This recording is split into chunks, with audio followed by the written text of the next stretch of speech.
Segera kita ikuti Sepekan Warta Karanganyar.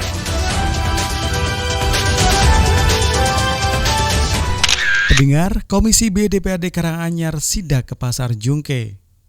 Persoalan sampah di Pasar Jungke kembali menjadi sorotan. Komisi B DPRD Karanganyar melakukan inspeksi mendadak atau sidak ke pasar tersebut Selasa, 7 April 2026 pagi. Menyusul banyaknya keluhan dari pedagang terkait kondisi lingkungan yang dinilai mengganggu aktivitas ekonomi.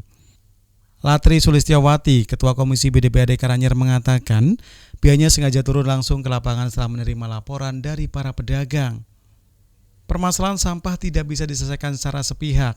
Diperlukan kerjasama antar pedagang dan dinas terkait agar penanganan bisa berjalan optimal meskipun di tengah keterbatasan anggaran. Yang utama harus ada kerjasama antar pedagang dinas terkait untuk mengantisipasi hal tersebut. Dia menambahkan, ke depan perlu ada sistem pengelolaan sampah yang lebih baik, termasuk penugasan petugas khusus serta peningkatan kesadaran pedagang dalam memilah dan menangani sampah secara mandiri. Di sisi lain, keluhan pedagang cukup beragam. Sukarsi mengaku kondisi sampah yang menumpuk menimbulkan bau tidak sedap dan sarbuan lalat. Hal senada disampaikan Wiyatno, pedagang pasar. Dia menyebut kondisi tersebut berdampak pada penurunan omset terutama saat momen Lebaran. Sementara itu, Lurah Pasar Jungke Sri Hartoyo menjelaskan bahwa persoalan sampah dipicu keterbatasan sarana dan prasarana, termasuk kontainer yang tidak memadai. Sementara itu, Kepala DLH Dinas Lingkungan Hidup Sunaryo mengatakan pihaknya siap membantu armada dan tenaga untuk penanganan sampah. Dia juga menargetkan penghentian sistem open dumping pada 30 Juli mendatang. Berkenaan dengan Raso Histori, di mana Gunung Lawu pernah meletus 25 hari tanpa henti. Dan catatan Belanda juga menuliskan dan mengejutkan tentang kisah tersebut, sahabat Siba. Bahwa Gunung Lawu dikenal dengan gunung relatif tenang, berbeda dengan Gunung Merapi dan juga rutin menunjukkan aktivitas vulkanik. Dan Gunung Lawu jarang terdengar mengeluarkan lava. Catatan sejarah justru menyimpan fakta, di mana Gunung Lawu juga mencatat dan berada di perbatasan Karanganyar tersebut, Magetan, Ngawi, pernah mengalami letusan besar bahkan juga tergolong dahsyat. Arsip koran dari berbahasa Belanda, diantaranya 30 Juli 1937 ternyata mengungkap sebuah hal menarik tentang Gunung Lawu di zaman dulu. Dalam tulisan judul dari Forgeries Eruptions, letusan yang lalu.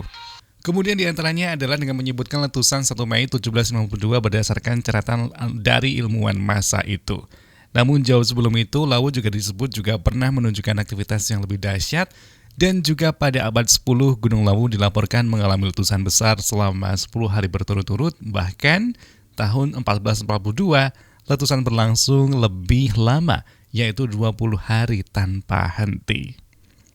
Dan letusan tersebut juga menyebabkan perubahan besar dari bentang alam di sekitarnya hingga 2 kali mengubah landscape wilayah tersebut pula. Dari Gunung Lawu, cerita dahsyat juga terekam dalam kisah kuno Karatabasa yang menggambarkan kehancuran besar akibat gunung letusan Lawu yang begitu dahsyat. Dan cerita tersampaikan dengan nuansa simbolik dan menghindari dari kemarahan Gunung Lawu agar tidak kembali meletus juga.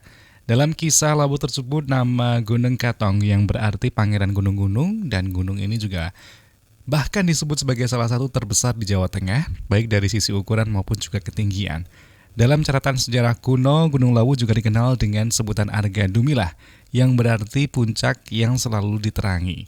Julukan ini muncul karena pada masa lalu puncaknya kerap terlihat bercahaya pada malam hari dan indikasi aktivitas vulkanik yang terus berlangsung, meski tidak selalu meletus besar. Kemudian kawahnya sendiri diperkirakan berada di sisi selatan puncak dengan struktur cincin, yang sebagian masih dapat dikenali hingga sampai saat sekarang. Informasi selanjutnya, pendengar. Sebanyak 590 jamaah calon haji Karanganyar siap berangkat. Pendengar, sebanyak 590 jamaah calon haji asal Kabupaten Karanganyar dipastikan siap berangkat ke Tanah Suci pada musim haji 2026 kali ini.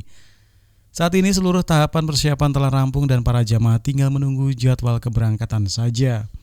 Sofyan Hadi, Kepala Kementerian Haji Karanganyar mengatakan, seluruh proses administrasi jamaah telah selesai tanpa kendala berarti. Menurutnya, dokumen perjalanan seperti paspor, visa telah selesai diproses.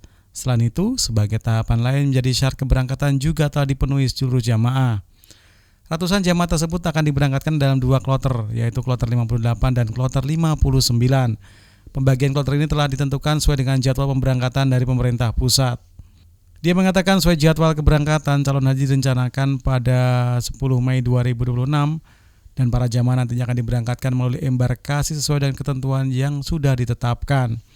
Sufyan memastikan hingga saat ini tidak ada hambatan berarti dalam proses persiapan keberangkatan jamaah haji asal Karanganyar.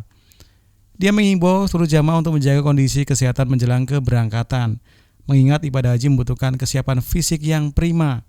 Selain itu, jamaah diminta untuk terus mengikuti arahan dari petugas termasuk terkait keberangkatan, perlengkapan, serta ketentuan selama berada di Tanah Suci. Dengan seluruh persiapan yang telah matang, Kemenhaj Karanganyar berharap seluruh jamaah dapat menjalankan ibadah haji dengan lancar, aman dan kembali ke tanah air dan menjadi haji yang mabrur. Dampak hujan deras disertai angin ribut dan ini juga melanda wilayah beberapa di Indonesia, bahkan juga di bumi tanpa tercinta. Hingga malam sore tidak hanya menyebabkan kerusakan bangunan 9 April 2026, tetapi juga mengakibatkan sejumlah warga harus dilarikan ke rumah sakit. Kepala Pelaksana Badan Penanggulangan Bencana Daerah Karanganyar Hindro Prayitno menyampaikan beberapa warga mengalami luka akibat tertimpa material bangunan yang roboh. Memang tidak ada korban jiwa, namun ada sejumlah warga yang harus mendapat perawatan insentif di rumah sakit karena mengalami patah tulang akibat tertimpa reruntuhan. Kemudian, BPD Karanganyar mencatat sedikitnya 13 rumah warga dan 1 fasilitas umum berupa kantor Kelurahan Delingan mengalami kerusakan akibat cuaca ekstrim. Dari bencana melanda wilayah Kecamatan Karanganyar maupun juga kecamatan lain seperti Jumantono. Hendra juga menjelaskan kalau hujan intensitas tinggi yang disertai angin kencang dalam durasi cukup lama menjadi penyebab utama kerusakan.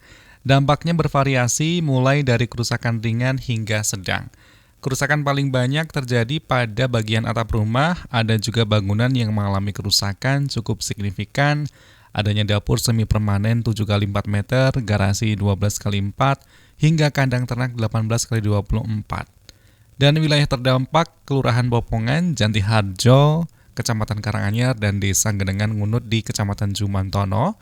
Selain rumah warga, kantor Kelurahan Delingan juga turut mengalami kerusakan akibat dari terjangan angin itu sendiri. Pendengar, tinjau SPPBE di Karanganyar, Ahmad Lutfi jamin stok LPG Jateng aman 6 kali lipat.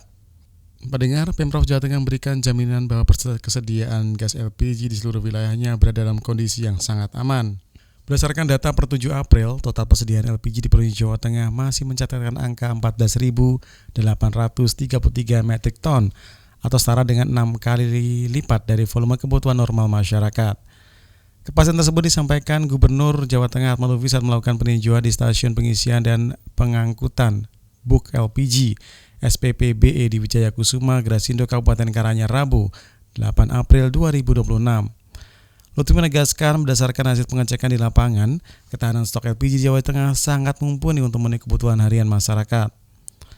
Dengan melimpahnya stok tersebut, Gubernur Lutfi menyatakan tidak ada alasan bagi munculnya isu kelangkaan atau kesulitan mendapatkan LPG di pasaran.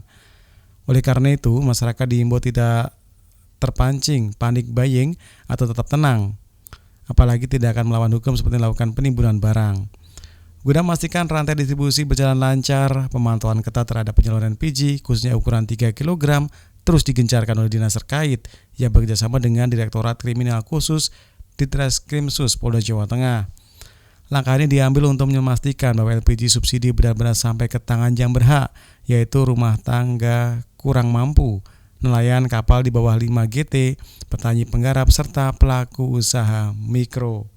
Dari kegiatan Nikadin memang dari wilayah Karanganyar sendiri dilantik dan siap memperkuat akses keadilan untuk masyarakat dan semangat baru hadir di Bumintan Pari, terutama pengurus Dewan Pimpinan Cabang Ikatan Advokat Indonesia Ikadin Kabupaten Karanganyar yang masa baktinya itu baru sahabat Sibah, dan momentum ini menjadi langkah strategis untuk menghadirkan pelayanan hukum yang lebih mudah dijangkau, profesional dan berpihak kepada masyarakat. Salah satunya dengan gagasan adanya pembentukan Rumah Inspirasi sebagai pemusat dan juga pendampingan hukum bagi warga yang membutuhkan.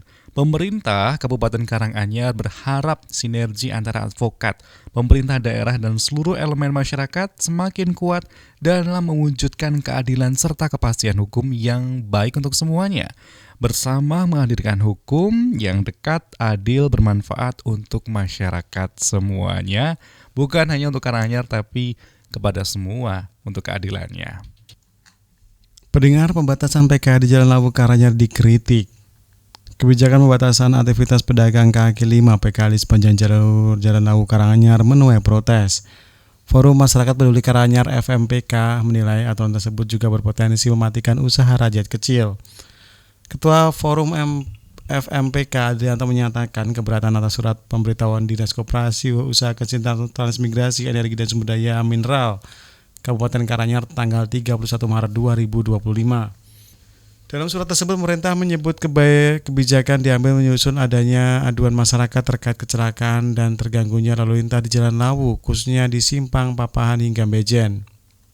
Selain itu, penataan dilakukan demi menjaga kebersihan, keindahan, dan kenyamanan kawasan alun-alun Karanganyar dan kompleks perkantoran Cangaan.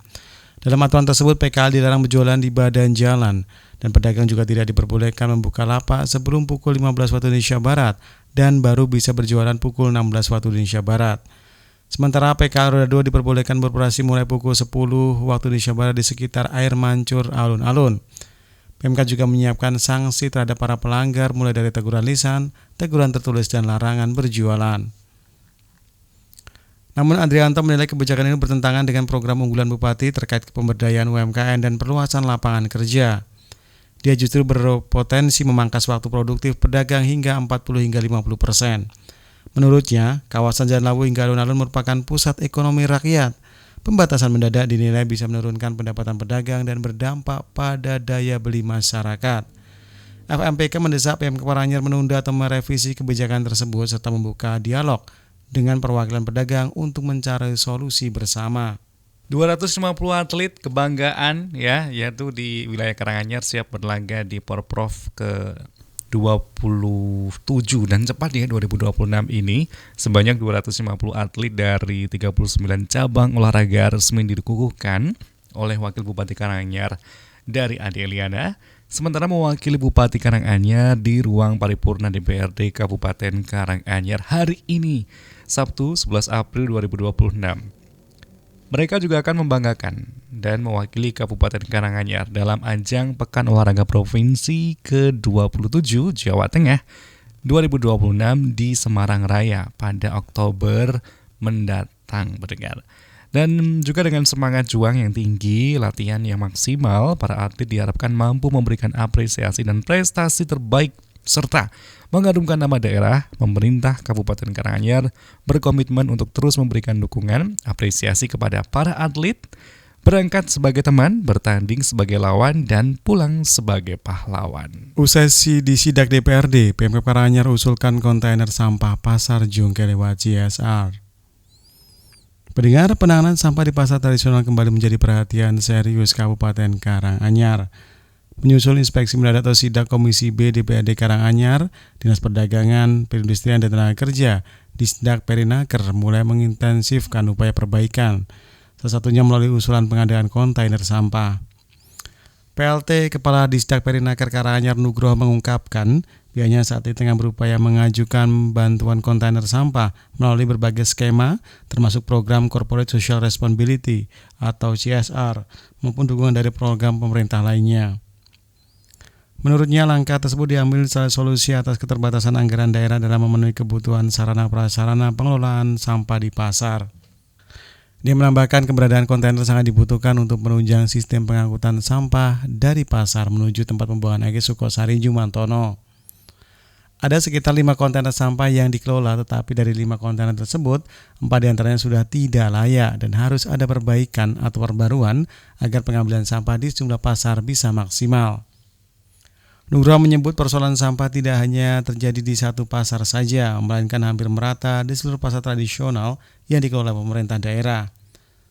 18 pasar yang dikelola, yakni sampah karena terus berupaya mencari solusi terbaik, termasuk menggandeng pihak ketiga. Selain pengelolaan sarana, pihaknya juga menekankan pentingnya peran aktif pedagang dalam menjaga kebersihan lingkungan pasar. Pengelolaan sampah menurutnya merupakan tanggung jawab bersama. Sebelumnya, Sidak Komisi BDPRD Karanganyar yang dipimpin Ketua Latri Listiawati menemukan adanya penumpukan sampah di sejumlah pasar yang berdampak pada kenyamanan penurunan omset pedagang. Dari perayaan Paskah, begitu damai perayaan Paskah 2026 di Kabupaten Karanganyar menjadi momentum penuh makna dan tidak hanya sebagai kepercayaan iman tetapi juga mewujudkan nyata kebersamaan toleransi antar umat beragama. Dengan tema yang memang dikhususkan untuk kemanusiaan, kemudian juga ribuan masyarakat dari berbagai latar belakang ASN, TNI, Polri, BUMN, BUMD hingga masyarakat umum bersatu dalam suasana hangat dan penuh sukacita di pendopo rumah dinas Bupati Karanganyar. Indahnya Karanganyar juga terlihat dari sebuah perbedaan yang menjadi kekuatan. Pada perayaan Paskah ini, umat Muslim juga turut berperan nih berkaitan dengan keamanan yang ada. Sebaliknya, dan saat perayaan-perayaan umat Muslim yang besar ya, sahabat Siba, dari Idul Fitri, umat Nasrani juga ikut berpartisipasi dalam pengamanan. Dan inilah wujud dari toleransi yang patut dijaga bersama. Maka mari ya, terus merawat kebersamaan, menjaga kerukunan, serta mewujudkan Karanganyar yang selalu adem ayem. Ya, yaitu adalah MBG yang terus diperkuat. Wakil Bupati memimpin Rakor Evaluasi 2026. Pemerintah Kabupaten Karanganyar terus memperkuat pelaksanaan program makan bergizi gratis melalui rapat koordinasi evaluasi dan juga perencanaan yang digelar Kamis 9 April di Aula Rumah Dinas Wakil Bupati Karanganyar. Rakor dipimpin oleh Wakil Bupati Karanganyar, terutama juga dari Kepala Satuan Pelayanan Pemenuhan Gizi Kasdim, perangkat daerah dan mitra pendukung program. Ya memang tersampaikan bahwa program MBG telah berjalan dengan baik berkat sinergi dan koordinasi lintas sektor, maka ke depan dan program ini akan juga terus dioptimalkan untuk meningkatkan kualitas gizi masyarakat, khususnya bagi kelompok yang membutuhkan. Pemanfaatan bahan pangan lokal dengan fokus utama sebagai upaya mendukung petani sekaligus menggerakkan perekonomian daerah. Program ini tidak hanya meningkatkan gizi masyarakat, tetapi juga memberi manfaat dampak ekonomi ya bagi daerah. Dan keberlanjutan dan bertepatan dengan sasaran menjadi prioritas itu sendiri. Melalui kolaborasi yang kuat, pemerintah Kabupaten Karanganyar berkomitmen memastikan program MBG berjalan optimal, berkelanjutan, dan memberikan manfaat yang nyata bagi masyarakat. Kita wajib tahu ada program 6 SPM sendiri yang digalakan dari kegiatan. Yang pertama adalah dari program kegiatan dari Posyandu Pendidikan ya. Pentingnya pendidikan anak usia dini pendengar. Kedua adalah identitas ketersediaan dan pengelolaan perpustakaan desa, penguatan pemanfaatan literasi digital, dan identifikasi penyediaan alat peraga edukasi. Kedua, kesehatan faktornya apa? Ya, penggerakan kunjungan pos pelayanan terpadu bagi sasaran ibu, bayi, balita, maupun juga anak usia prasekolah, usia sekolah, remaja, dewasa, lanjut usia. Penyuluhan kesehatan gizi ibu, bayi, balita, anak usia prasekolah, usia sekolah, remaja, dewasa, dan lanjut usia. Deteksi dini resiko masalah dari kesehatan ibu, bayi, balita, dan juga prasekolah. Rujukan ke unit kesehatan desa, jelas dan pusat kesehatan masyarakat ya. Berikutnya pemantauan perilaku kebutuhan, baik keluarga yang mendapatkan pelayanan kesehatan minimal melaksanakan pengobatan. Seperti apa? Hipertensi, diabetes, tuberkulosis, gangguan jiwa, selalu menjaga lingkungan rumah. Berikutnya penjangkauan akses, yang terdiri dari imunisasi, vitamin A, ada juga tablet darah, posyandu pelayanan terpadu juga. Lantas dari pekerjaan umum ini penting juga nih, tentang edukasi pemenuhan kebutuhan pokok air bersih, dari pengolahan limbah domestik rumah, dari identifikasi dan pemeliharaan embung air baku, pemeliharaan jaringan air pedesaan, identifikasi dan rehabilitasi dari sumur air tanah, identifikasi kebutuhan pembangunan jalan desa itu sendiri. Next, dari identifikasi perumahan rakyat, penyediaan rehabilitasi nih, dari rumah yang layak huni, komunikasi, informasi, edukasi lingkungan yang juga bersih, sehat, dan pengelolaan perkarangan rumah dari budidaya tanaman lokal yang mendukung. Lantas, penyuluhan dan rehabilitasi trauma ini juga penting pasca bencana. Melakukan komunikasi, informasi, edukasi, kesiapsiagaan, pencegahan ketentraman dan ketertiban umum, dan deteksi dini, cegah dini, pembinaan, penyuluhan pelaksanaan dan juga pengamanan, pemberdayaan perlindungan masyarakat dalam rangka ketentraman, ketertiban umum dan keamanan lingkungan. Secara sosial, ini juga nih, yaitu komunikasi, informasi, dan edukasi dalam kesetaraan, keadilan gender, disabilitas, identifikasi, pendekatan fakir miskin, dan juga kebantuan sosial, dan memfasilitasi penyaluran bantuan sosial dari ketentuan peraturan yang memang sudah sesuai dengan undang-undang. Telah kita ikuti Sepekan Warta Karanganyar.